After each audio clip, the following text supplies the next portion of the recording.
Assalamualaikum warahmatullahi wabarakatuh. Halo sahabat semua, kembali lagi di acara Sehat di Usia Emas. Saya Raka, dan hari ini kita kedatangan sosok luar biasa. Beliau sudah lebih dari 30 tahun mendampingi orang tua Indonesia, seorang ahli geriatri terkemuka, penulis buku Sehat di Usia Emas, sekaligus penyusun program nasional Alzheimer. Mari kita sambut Dr. Siti Setiati. Waalaikumsalam warahmatullahi wabarakatuh. Terima kasih Mas Raka. Saya senang sekali bisa hadir. Dok, terus terang saya gelisah. Saya sering lihat bapak saya bangun pagi dengan leher kaku, kepala pusing, tangan kesemutan. Katanya biasa, namanya juga tua. Tapi saya takut, jangan-jangan itu bom waktu. Apa benar posisi tidur bisa bikin stroke? Mas Raka, betul sekali. Ini masalah serius. Banyak orang tua berpikir, ya wajar pegal, wajar pusing. Padahal itu alarm keras dari otak yang sedang kekurangan oksigen. Saya sering melihat pasien masuk IGD subuh-subuh, tubuh separuh lumpuh, hanya karena salah posisi tidur bertahun-tahun. Waduh, jadi setiap malam bisa saja tubuh kita sedang menyiapkan tragedi tanpa kita sadar? Tepat. Bayangkan pembuluh darah di leher kita seperti jalan tol. Kalau dilipat dengan bantal tinggi, alirannya tersumbat. Darah jadi lambat, menggumpal, siap menyumbat otak kapan saja. Banyak pasien saya yang tadinya masih bisa jalan ke masjid, akhirnya harus kursi roda, hanya gara-gara tidur miring dengan kepala tertekuk. Astaga, ngeri sekali ya dok. Bisa kasih contoh nyata, supaya penonton lebih paham bahayanya? Ada Pak Sutrisno, 72 tahun, pensiunan guru dari Surabaya. Beliau tidur miring kanan dengan bantal tinggi selama 40 tahun. Tiba-tiba hampir stroke, wajah pucat, tangan gemetar. Untung cepat ditolong. Tapi ada juga Pak Wahyu, 71 tahun. Terlambat datang, gumpalannya sudah lepas ke otak. Sekarang hanya bisa berbaring, tidak bisa bicara. Ya Allah, saya bisa bayangkan betapa hancurnya keluarga beliau. Dari seorang kakek yang mandiri, berubah jadi beban berat bagi istri dan anak-anaknya. Itulah yang saya maksud, Mas Raka. Stroke bukan hanya melumpuhkan tubuh, tapi juga melumpuhkan keluarga. Sahabat semua, jeda sebentar. Saya ingin tahu kamu lagi nonton dari mana nih? Jakarta, Makassar, Palembang, atau mungkin dari desa kecil di Kalimantan Selatan? Tulis komentar dengan usia kamu ya. Aku benar-benar pengen kenal kamu lebih dekat. Semua komentar bakal aku baca dan aku usahakan balas satu persatu. Nah, sekarang saya ingin balik tanya.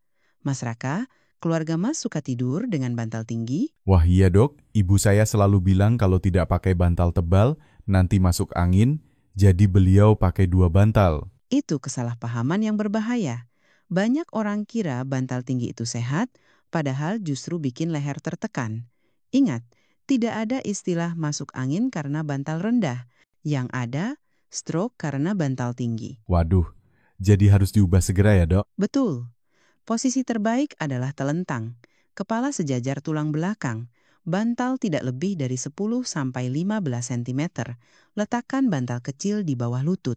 Dengan posisi ini, aliran darah ke otak lancar, jantung bisa istirahat, dan tubuh bangun segar. 1. Posisi tidur yang kamu anggap nyaman, ternyata bisa jadi pintu masuk stroke mematikan. Sahabat semua, saya Raka, dan hari ini saya benar-benar cemas. Saya lihat ayah saya sering bangun dengan kepala pusing, leher kaku, tangan kesemutan. Katanya biasa, namanya juga tua, tapi hati saya berontak.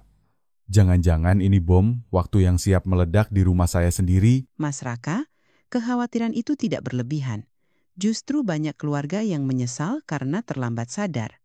Saya sudah 30 tahun menjadi dokter geriatri, mendampingi ribuan pasien lansia. Dan yang paling membuat hati saya hancur adalah melihat kakek atau nenek yang tadinya mandiri, bisa ke pasar, bisa ke masjid, tiba-tiba harus terbaring tidak berdaya hanya karena posisi tidur yang salah. Jadi benar, tidur yang kita kira sederhana bisa jadi pemicu tragedi? Betul sekali. Banyak orang tua bilang, ya wajar pegal, wajar pusing, namanya juga sudah tua. Mas Raka, itu pemikiran yang keliru.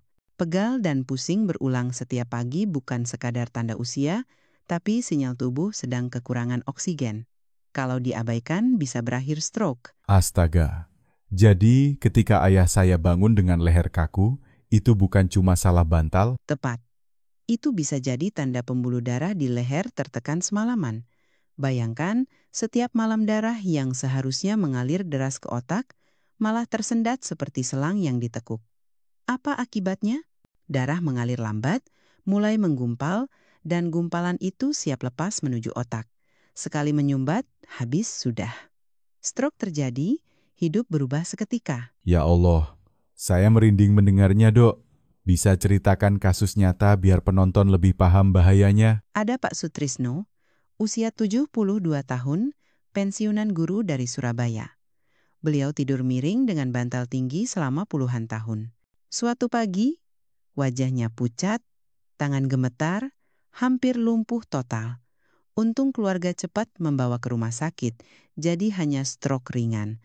Tapi Mas Raka, tidak semua seberuntung beliau. Maksud dokter? Ada juga Pak Wahyu, 71 tahun. Sama, kebiasaan tidur miring dengan bantal tinggi. Tapi beliau datang terlambat, gumpalan darah sudah lepas ke otak. Hasilnya, stroke berat. Sekarang beliau hanya bisa berbaring, tidak bisa bicara. Setiap anaknya datang menjenguk, yang keluar hanya air mata. Bayangkan rasa sakit keluarganya dari seorang ayah kuat, jadi sepenuhnya bergantung. Terdiam sejenak. Itu benar-benar membuat dada sesak, Dok. Saya bisa membayangkan betapa beratnya bagi istri dan anak-anak. Inilah yang saya selalu ingatkan, Mas Raka. Stroke bukan hanya melumpuhkan tubuh, tapi juga melumpuhkan keluarga. Banyak istri tiba-tiba jadi perawat tanpa persiapan, anak-anak harus meninggalkan pekerjaan untuk menjaga orang tua. Satu kesalahan tidur bisa menghancurkan seluruh sistem keluarga. Sahabat semua, jeda sebentar. Kamu lagi nonton dari mana nih? Jakarta, Yogyakarta, Balikpapan, atau mungkin dari desa kecil di Sumatera Barat? Tulis komentar dengan usia kamu ya. Aku benar-benar pengen kenal lebih dekat. Semua komentar bakal aku baca dan aku usahakan balas satu persatu. Mas Raka, saya ingin bertanya balik. Di rumah, keluarga Mas ada yang tidur tengkurap? Iya dok, ibu saya justru suka sekali tidur tengkurap, katanya adem dan lebih nyenyak. Itu berbahaya sekali. Tidur tengkurap membuat dada tertekan, jantung harus bekerja ekstra keras. Bayangkan jantung yang sudah berusia 65 tahun dipaksa lari maraton setiap malam. Apa tidak kasihan? Saya punya pasien, Bu Sumiati dari Bandung. Beliau tidur tengkurap sejak muda dan akhirnya jantungnya kelelahan. Jadi tidur tengkurap pun bisa merusak jantung? Betul, Bu Sumiati sering mengeluh jantung berdebar, napas pendek, mudah lupa. Setelah saya periksa, ternyata jantungnya sudah menunjukkan tanda kelelahan kronis. Tapi setelah saya ajarkan posisi tidur yang benar, hanya 2 minggu saja beliau sudah bangun segar, tidak mimpi buruk lagi, bahkan bisa mengingat nama semua cucunya. Bayangkan, hanya dengan ubah posisi tidur hidup, beliau berubah total. Luar biasa ya dok. Jadi perubahan kecil bisa memberi dampak sebesar itu? Sangat besar. Kita sering menganggap remeh. Banyak orang kira, tidur ya tidur saja. Padahal posisi tidur adalah gerbang kesehatan otak dan jantung. Salah posisi, risikonya lumpuh, pikun, bahkan meninggal mendadak. Waduh, jadi saya makin khawatir nih. Dok, apakah ada posisi lain yang berbahaya? Ada, Mas Raka. Tidur miring dengan kepala menoleh ke satu sisi terlalu lama. Saya punya pasien Pak Bambang, 70 tahun, terbiasa tidur miring kiri dengan kepala menoleh ke kanan karena AC di sebelah kanan. Setelah 10 tahun, saraf lehernya terjepit permanen. Tangannya gemetar, sering jatuh barang. Sayangnya, kerusakan itu tidak bisa dipulihkan 100%. Aduh, jadi kalau kita salah posisi tidur, dampaknya bisa permanen? Iya, permanen. Saraf dan pembuluh darah itu ibarat kabel dan pipa vital. Kalau rusak, tidak bisa diganti dengan mudah. Itulah sebabnya saya selalu bilang, jangan tunggu sampai stroke menyerang baru menyesal. Dok, penonton pasti ingin tahu. Jadi posisi tidur yang benar itu bagaimana? Posisi terbaik adalah telentang. Kepala ditopang bantal setinggi 10-15 cm, tidak lebih. Kepala sejajar dengan tulang belakang, tidak menunduk atau mendongak. Letakkan bantal kecil di bawah lutut untuk mengurangi tekanan pinggang. Posisi ini menjaga aliran darah ke otak tetap lancar, jantung bisa istirahat, tubuh bangun segar. Jadi sederhana ya dok, tapi dampaknya bisa menyelamatkan nyawa. Betul sekali. Ingat Mas Raka, mencegah stroke itu gratis, mengobati stroke bisa menghabiskan ratusan juta dan belum tentu sembuh. Pilih mana? Menatap kamera. Sahabat semua, ini bukan sekadar teori, ini tentang hidup dan mati. Mulai malam ini, mari kita semua periksa posisi tidur kita. Jangan biarkan diri kita atau orang yang kita cintai jadi korban berikutnya. Dok, saya jadi berpikir, selama ini kita sibuk bicara soal makanan sehat, olahraga, obat-obatan. Tapi ternyata tidur, yang kelihatannya sepele, justru bisa jadi penentu hidup mati ya. Betul sekali Mas Raka. Banyak pasien datang dengan keluhan serius, tapi ketika saya tanya, bagaimana posisi tidur Anda? Mereka kaget. Tidak pernah terpikirkan sebelumnya. Padahal, otak kita butuh 20% dari total darah yang dipompa jantung. Kalau aliran ini terganggu, akibatnya langsung terasa. Pusing, kesemutan, lupa, bahkan stroke. Jadi, otak itu ibarat mesin yang haus darah segar setiap malam ya dok? Ya, tepat sekali. Bayangkan otak seperti sawah yang harus dialiri air setiap saat. Kalau saluran airnya tertekan, sawah kering, padi mati. Sama dengan otak kita. Kalau darah tersumbat, sel-sel otak bisa mati permanen dalam hitungan menit. Itulah sebabnya stroke disebut pembunuh diam-diam. Waduh, jadi setiap kali bangun tidur dengan kepala pusing atau tangan kesemutan, itu bisa jadi tanda sel otak sedang sekarat? Benar, itu alarm keras. Sayangnya banyak yang menganggap, biasa, cuma masuk angin. Padahal tubuh sedang berteriak minta tolong. Saya jadi ingat cerita Pak Joko, tetangga saya. Usia 73 tahun, dulu suka tidur miring. Awalnya mengeluh tidak bisa tidur kalau telentang. Tapi setelah pelan-pelan dibiasakan, beliau sekarang justru nyaman telentang, bangun lebih segar. Bahkan istrinya bilang, suaminya tidak ngorok lagi. Betul sekali, saya juga yang sarankan trik itu. Mulai dengan berbaring telentang 30 menit sambil zikir atau baca doa sebelum tidur. Lama-lama tubuh terbiasa. Kuncinya adalah niat dan kesabaran. Kalau sudah terbiasa, manfaatnya luar biasa. Dok, bolehkah saya bertanya yang mungkin mewakili banyak orang tua?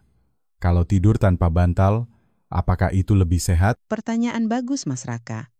Banyak yang berpikir tidur tanpa bantal itu paling aman, padahal tidak selalu. Tanpa bantal, kepala bisa mendongak ke belakang, membuat leher tegang, pernapasan terganggu, idealnya bantal sedang. Tidak terlalu tinggi, tidak terlalu rendah, menopang kepala sejajar dengan tulang belakang. Jadi bukan tanpa bantal, tapi bantal yang tepat. Nah, ini penting sekali. Jadi bukan masalah mahal atau murah ya dok? Betul, bantal sederhana pun bisa, asal ketinggiannya pas. Ingat, kesehatan bukan soal gaya, tapi soal fungsi. Dok, saya dengar ada penelitian dari Jepang tentang stroke yang terjadi saat tidur. Apa benar sebagian besar kasus stroke justru menyerang ketika orang sedang terlelap? Tepat. Penelitian terbaru menunjukkan 65% kasus stroke pada lansia terjadi saat tidur atau bangun tidur. 80% dari mereka punya kebiasaan tidur dengan posisi salah. Itu artinya kebiasaan tidur adalah faktor kunci yang sering diabaikan. Jadi, bukan hanya makanan berlemak atau kurang olahraga, tapi posisi tidur juga bisa jadi penyebab utama stroke. Betul sekali. Makanan memang penting, olahraga penting, tapi kalau setiap malam Anda merusak pembuluh darah dengan posisi tidur salah, semua usaha itu jadi sia-sia. Dok, apakah ada tanda-tanda yang bisa jadi alarm bagi penonton di rumah supaya sadar posisi tidurnya salah? Ada beberapa tanda sederhana. Pertama, bangun tidur dengan sakit kepala atau migrain. Kedua, leher terasa kaku lama. Ketiga, tangan atau kaki sering kesemutan. Keempat, mudah lupa hal-hal kecil. Kelima, sering mimpi buruk atau terbangun panik. Kalau 3 dari 5 tanda itu muncul, segera periksa cara tidur Anda. Sahabat semua, coba jujur ya. Berapa banyak dari kalian yang sering mengalami tanda-tanda itu? Tulis di kolom komentar, biar kita bisa saling belajar. Mas Raka, saya ingin cerita tentang Bu Kartini. Usia 67 tahun. Beliau sering sakit kepala, kesemutan, lupa kecil-kecil. Saya bilang itu tanda posisi tidur salah. Tapi beliau bilang, biasa, namanya juga tua. 2 tahun mengabaikan, lalu suatu pagi beliau bangun dengan separuh badan, tidak bisa digerakkan. Stroke ringan. Untung masih bisa pulih, tapi tidak 100%. Aduh, Dok, itu bikin hati saya nyeri. Seandainya beliau percaya lebih awal, mungkin tidak perlu menderita begitu ya. Tepat sekali, tubuh kita selalu memberi sinyal, tapi kita sering menutup mata. Jangan sampai terlambat. Jadi kuncinya, jangan tunggu sampai stroke menyerang baru sadar. Ubah sekarang juga. Betul. Ingat, stroke tidak punya tombol undo. Sekali terjadi, tidak bisa diputar balik. Tapi mencegah, bisa dimulai malam ini juga. Gratis, tanpa obat. Menatap kamera. Sahabat semua, saya merasa kita sedang diingatkan keras hari ini. Jangan biarkan rasa nyaman menipu kita. Posisi tidur yang salah itu seperti bom waktu. Pertanyaannya, apakah kita mau terus tidur di atas bom itu? Tepat sekali, Mas Raka. Mari kita putus rantai kesalahan ini. Mulai dari diri sendiri, lalu ingatkan orang tua, pasangan, tetangga, bahkan jamaah di masjid. Satu perubahan kecil bisa menyelamatkan nyawa banyak orang. Dok, saya jadi semakin sadar. Ternyata bahaya stroke ini bukan hanya tentang lumpuh atau bicara pelo, tapi juga tentang kehilangan martabat ya. Betul, Mas Raka, itulah yang sering tidak dipikirkan orang. Bayangkan, seorang kakek yang tadinya bisa berangkat salat subuh ke masjid, tiba-tiba tidak bisa jalan. Seorang nenek yang biasanya rajin ke pasar, tiba-tiba harus digendong. Bukan hanya tubuh yang hancur, tapi juga rasa percaya diri. Jadi benar kata dokter, stroke itu melumpuhkan seluruh keluarga. Saya pernah lihat tetangga, anak-anaknya sampai bergiliran menjaga di rumah sakit. Biaya habis ratusan juta, dan akhirnya pun tidak sembuh total. Tepat sekali. Saya sering bilang kepada pasien, mencegah stroke itu gratis, tapi mengobati stroke bisa menghabiskan semua tabungan hidup Anda. Sayangnya banyak yang baru menyesal setelah terlambat. Dok, saya ingin tahu, kenapa stroke sering terjadi pada waktu subuh? Pertanyaan bagus. Secara alami, antara pukul 3 hingga 6 pagi, tekanan darah naik untuk membangunkan tubuh. Kalau semalaman tidur dengan posisi salah, pembuluh darah yang sudah rapuh bisa pecah atau tersumbat. Itulah sebabnya banyak kasus orang meninggal saat subuh. Jadi itu bukan kebetulan ya, Dok? Bukan. Data dari rumah sakit menunjukkan 70% pasien stroke masuk IGD antara pukul 4 hingga 7 pagi. Mereka ditemukan keluarga dalam kondisi tidak bisa bangun, bicara pelo, atau sudah tidak sadar. Dan saat ditanya riwayat tidur, hampir semuanya tidur dengan posisi berbahaya. Astaga.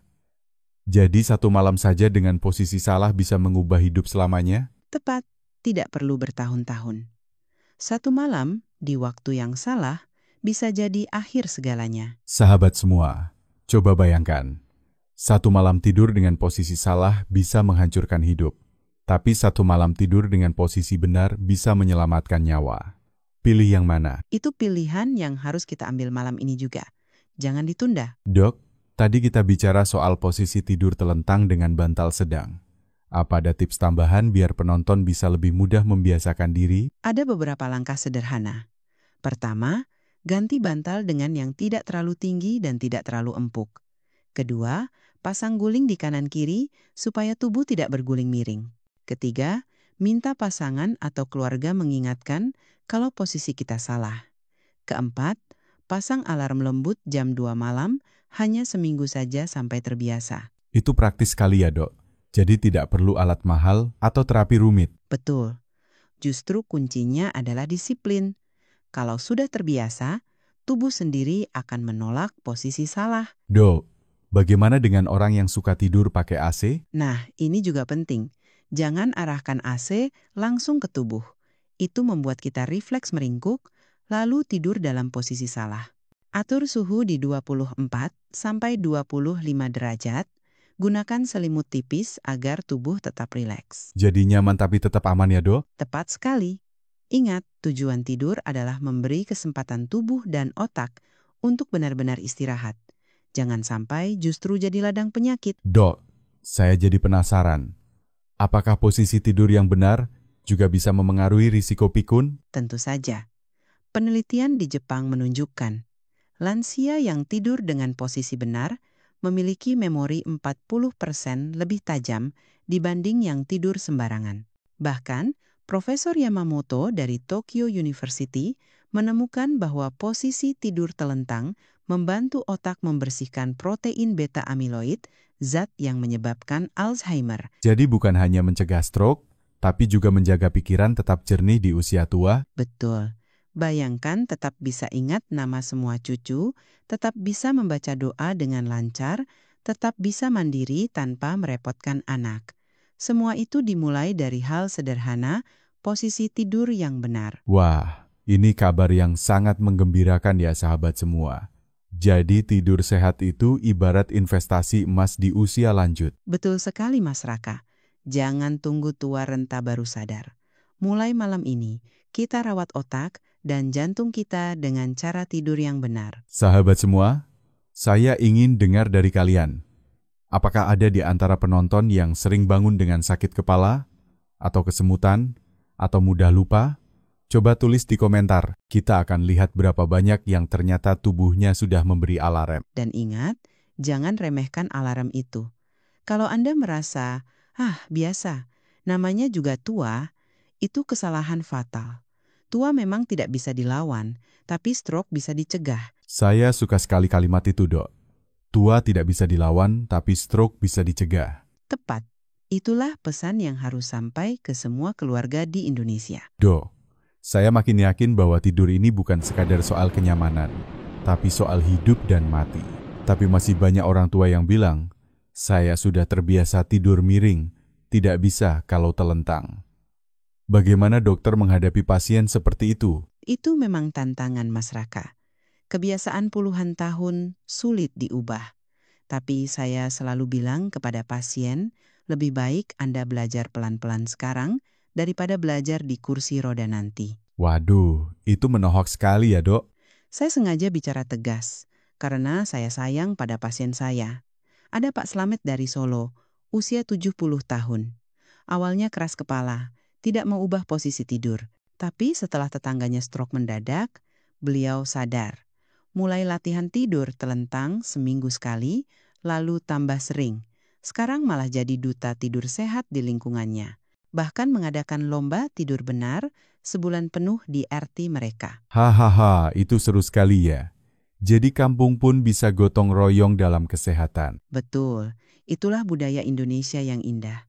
Kalau satu orang sadar, biasanya cepat menular ke tetangga, pengajian, arisan. Dok, tadi dokter sebutkan stroke itu bukan hanya melumpuhkan, tapi juga bisa menyebabkan pikun. Bisa ceritakan lebih jelas? Ya, Mas Raka.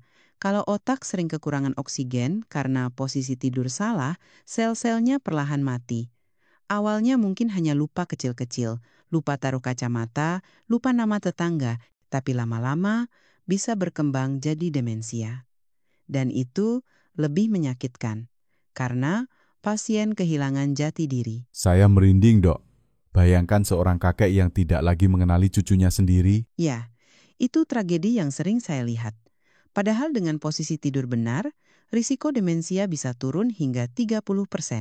Jadi bukan hanya mencegah stroke, tapi juga menjaga kejernihan pikiran di usia emas. Jadi tidur sehat ini ibarat menjaga dua hal sekaligus, tubuh tetap kuat, pikiran tetap jernih. Tepat sekali. Dok, ada juga yang percaya kalau tidur pakai bantal tinggi, itu bagus supaya tidak ngorok. Bagaimana menurut dokter? Itu salah kaprah. Banyak yang mengira bantal tinggi mencegah ngorok, padahal justru membuat leher tertekuk, aliran darah ke otak tersumbat.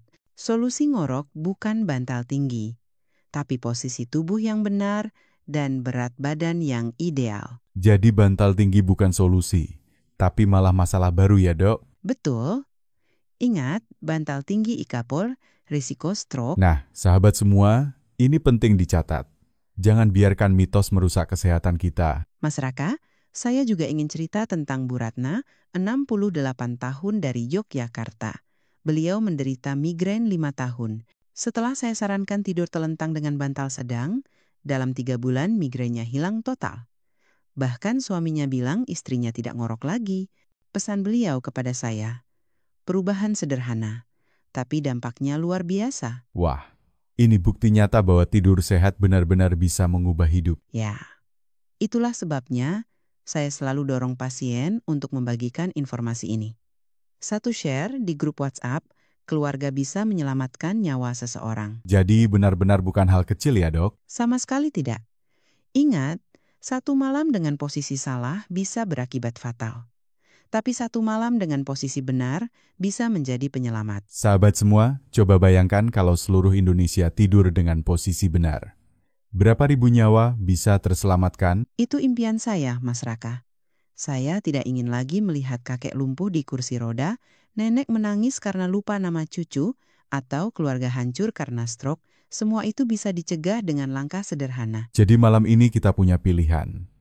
Terus tidur seperti biasa dan ambil risiko. Atau ubah kebiasaan kecil dan selamatkan hidup. Tepat sekali. Dan saya yakin penonton kita orang-orang cerdas yang sayang pada keluarganya. Dok, saya ingin mengakhiri bagian ini dengan sebuah pertanyaan retoris untuk penonton. Sahabat semua, apakah kalian rela melihat diri sendiri atau orang tua yang kalian cintai terbaring tak berdaya hanya karena bantal yang terlalu tinggi? Jawabannya pasti tidak. Jadi, mulai malam ini, mari kita semua berkomitmen. Tidur dengan posisi benar, rawat otak dan jantung kita agar tetap sehat di usia emas. Dok, semakin lama saya mendengar, semakin jelas bahwa tidur itu bukan sekadar istirahat, tapi bisa jadi pengkhianat diam-diam. Banyak orang mungkin masih bertanya-tanya, apa benar seserius itu? Bagaimana dokter meyakinkan pasien yang bandel? Saya biasanya tidak banyak teori. Saya tunjukkan fakta. Contohnya Pak Haryanto, 69 tahun. Beliau tidur dengan bantal tinggi selama bertahun-tahun. Saat MRI, terlihat gumpalan darah sebesar kacang tanah di leher. Untung terdeteksi sebelum lepas. Tapi bayangkan kalau terlambat sedikit saja, beliau bisa stroke berat. Aduh, jadi gumpalan itu benar-benar nyata ya? Bukan sekadar cerita menakut-nakuti? Betul. Saya selalu bilang, tubuh kita seperti pipa air. Kalau dipelintir setiap malam, lama-lama dindingnya rapuh. Gumpalan kecil terbentuk dan siap menghancurkan segalanya. Sahabat semua, bayangkan, setiap malam tidur dengan posisi salah, itu sama saja seperti menekan tombol bom waktu. Tepat sekali. Masalahnya, bom itu tidak berbunyi keras, tidak ada rasa sakit. Kita tidur nyenyak, bermimpi indah, sementara di dalam tubuh malapetaka sedang disiapkan. Dok, saya ingin tahu, apakah ada pasien yang benar-benar menyesal karena mengabaikan saran dokter? Banyak, salah satunya Pak Bambang. Beliau tidur miring dengan kepala menoleh ke satu sisi selama 10 tahun. Saraf lehernya terjepit permanen. Saat datang ke saya, tangannya sudah gemetar, sering jatuh barang. Dan saya harus jujur, kerusakan itu tidak bisa pulih 100%. Dengan mata berkaca-kaca, beliau berkata, "Andai saja saya tahu dari dulu." Itu kalimat yang sangat menusuk hati, Dok. Andai saja saya tahu. Jangan sampai penonton kita mengulang kalimat itu. Tepat, Mas Raka. Karena pengetahuan tanpa tindakan itu sama saja nol. Sahabat semua, jeda sebentar. Tulis di komentar, apakah ada di keluarga kalian yang sering bangun dengan kepala pusing atau leher kaku? Saya ingin baca cerita kalian karena mungkin itu tanda awal yang tidak boleh diabaikan. Betul. Dan jangan remehkan tanda-tanda kecil. Bu Kartini dulu menganggap sakit kepala dan kesemutan sebagai hal biasa. Akhirnya, beliau kena stroke ringan. Untung bisa pulih sebagian, tapi hidupnya tidak sama lagi. Jadi benar kata dokter, jangan tunggu sinyal tubuh berubah jadi sirene rumah sakit. Ya, tubuh selalu memberi kode halus, kita saja yang sering pura-pura tidak dengar. Dok, saya penasaran. Selain stroke dan pikun, Apakah ada dampak lain dari tidur dengan posisi salah? Ada. Misalnya tidur tengkurap, jantung dipaksa bekerja 40% lebih keras. Akibatnya jantung mudah lelah, timbul berdebar, napas pendek, bahkan gagal jantung. Tidur salah juga bisa memicu sleep apnea, yaitu henti napas saat tidur. Ini sangat berbahaya, bisa menyebabkan kematian mendadak. Waduh, jadi benar-benar menyeramkan ya. Kita kira sekadar enak tengkurap, ternyata sedang memaksa jantung tua lari maraton setiap malam. Tepat. Itu sebabnya saya selalu katakan, kasihanilah jantungmu. Biarkan dia benar-benar istirahat. Dok, saya suka sekali dengan kalimat itu.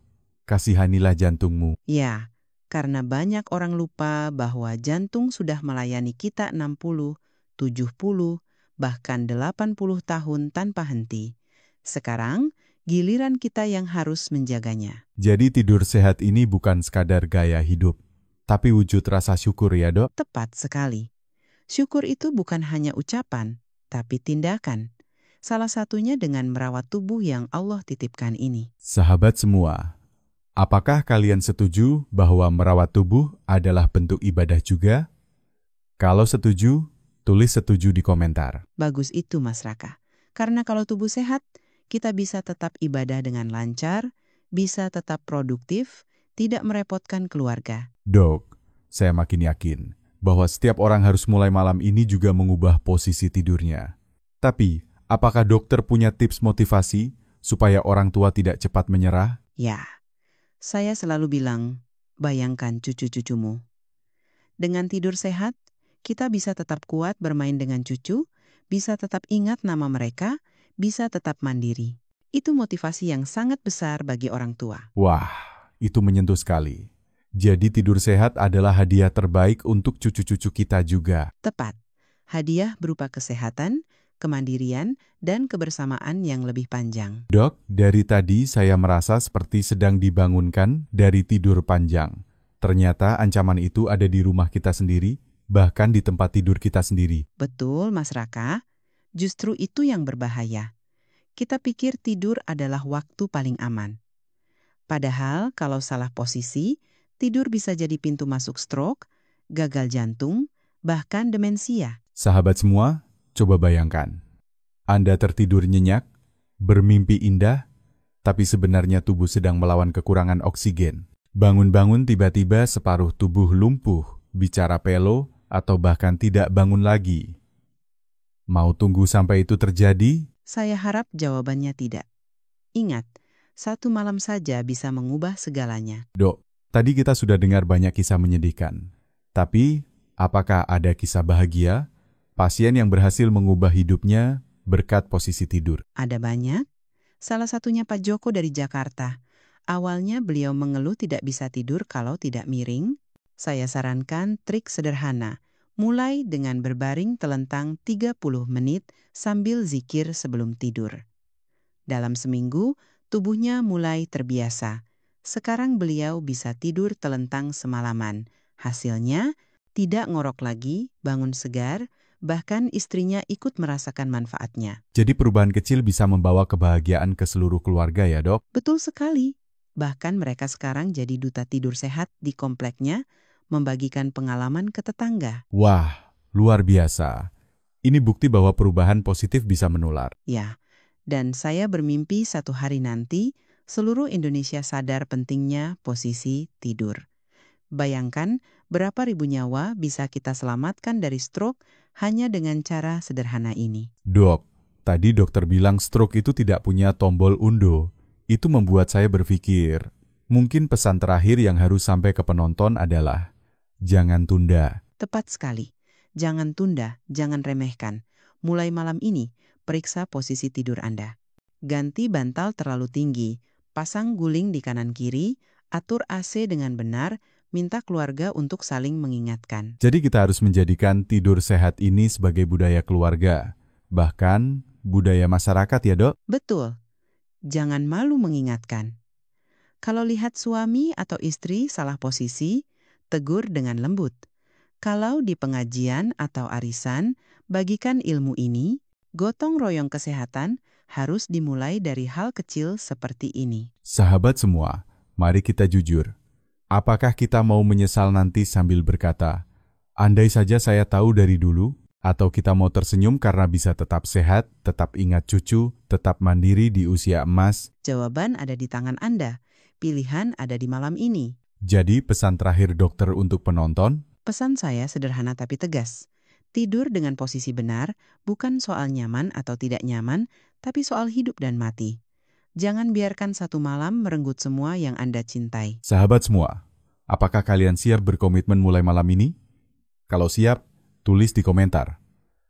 Saya siap tidur sehat. Bagus, Mas Raka.